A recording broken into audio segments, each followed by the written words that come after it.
On demandait seulement à avoir de l'argent pour continuer à bosser.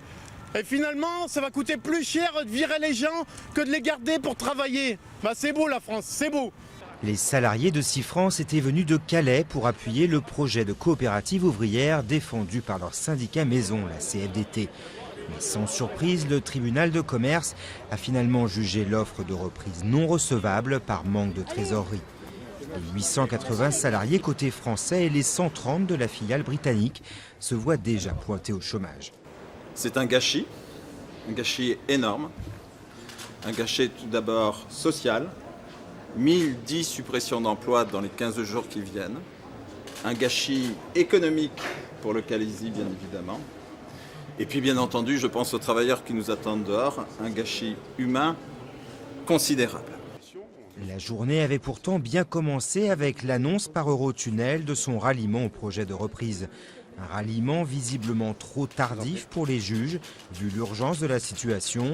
Sifrance affiche 230 millions d'euros de dette. Mais les salariés, eux, s'accrochent à ce dernier espoir. Tout n'est pas perdu.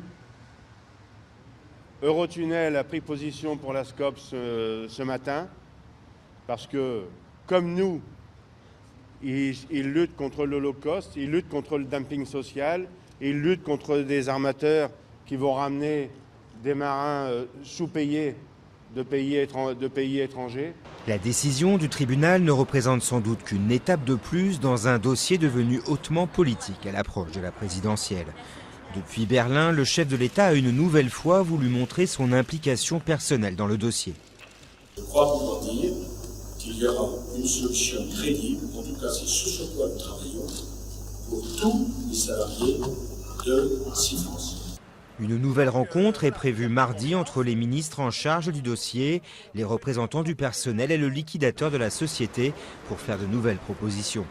Une reprise par le groupe français Louis Dreyfus Armateur en association avec un groupe danois n'est toujours pas écartée. Une solution rejetée par les salariés qui craignent un plan social massif avec de tels repreneurs. En signe de protestation sur le chemin du retour, des centaines d'entre eux ont bloqué le péage de Senlis entre Paris et Lille.